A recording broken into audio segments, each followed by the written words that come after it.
বিসমিল্লাহির রহমানির রহিম। আসসালামু আলাইকুম। আজকে জানাবো মিশরীয় ফার্মি মুরগির খাবার তালিকা।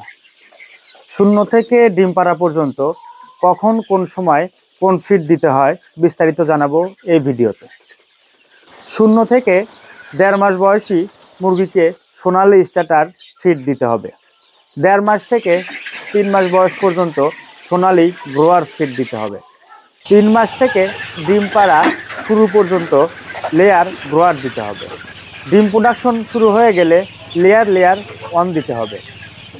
ফিডের পাশাপাশি খাবারের খরচ কমাতে আপনি গম, ভুট্টা, চাউলের কুড়া ইত্যাদি দিতে পারেন এবং ঘাস, লতাপাতা, শীতকালীন সবজি দিলে মুরগি ভালো থাকে।